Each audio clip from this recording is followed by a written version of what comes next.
White text over dim painted backdrop of hillside. The Joffrey Ballet Inn, Le Sacre du Printemps, The Rite of Spring. Pictures of pagan Russia in 2 acts.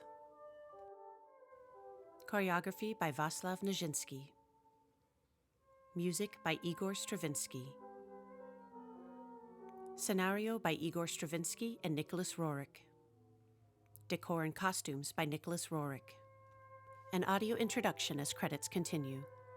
The setting is daytime, an open grassy clearing set amongst rolling hills dotted with trees. The sky is heavily clouded.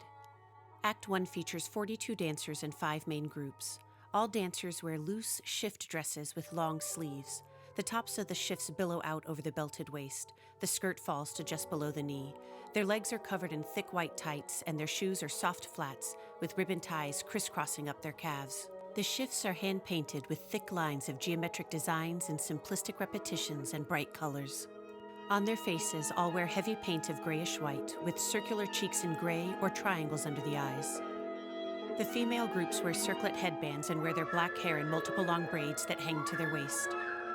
The young maidens are danced by 10 females, 7 in red shifts and 3 in red and yellow. The women are danced by 8 females, 5 in cream with blue skirts and 3 in cream with fur-trimmed hats and tunics. The male groups have long dark hair that falls to their shoulders and wear cream shifts. The young men are danced by 5 males wearing tall pointed hats in red, and draped on their shoulders are bearskins. Often dancing as one with the men are the young people, danced by 5 males with tall pointed hats in cream and with beards. The youths are danced by 6 males who are clean-shaven. In addition, the 300-year-old woman wears yellow and has flowing gray hair. The old sage wears white and has flowing white hair and trailing beard.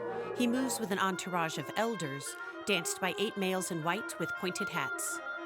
In his book, Natasha's Dance, A Cultural History of Russia, Orlando Figes writes, quote, Nijinsky had choreographed movements which were ugly and angular. Everything about the dancers' movements emphasized their weight instead of their lightness, as demanded by the principles of classical ballet. Rejecting all the basic positions, the ritual dancers had their feet turned inwards, elbows clutched to the side of their body, and their palms held flat, like the wooden idols that were so prominent in Roerich's mythic paintings of Scythian Russia. End quote.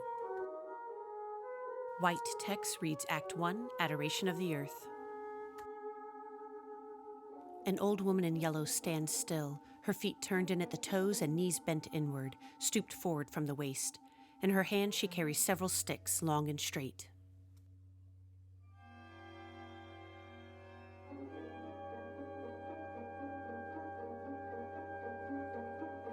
Behind the old woman, 5 young men with bearskin cloaks stand in a circle facing inward, stomping their feet and alternately striking upward with their fists and arms. They move clockwise, hopping on one foot, then stomp again.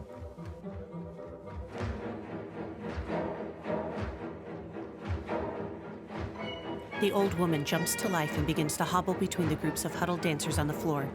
At front right, she passes 3 maidens in red and yellow. At center, 5 women in blue skirts, all kneeling on the floor and bowed completely forward. At back right, the old woman leaps as she passes a group of 10 youths and young people in cream, who shoot up and begin to stamp in a circle. The old woman returns to the group on the left with their bearskins. With crooked elbows, she beckons both groups of males to join her at center. The 2 groups of males converge around the old woman. They stand upright and hop on feet bent inward. Sporadically, their fists shoot upward or outward. The old woman throws her sticks to the ground to divine meaning. She throws the sticks again and studies them. The males stare at her as she divines the meaning and smiles to them. They nod in agreement.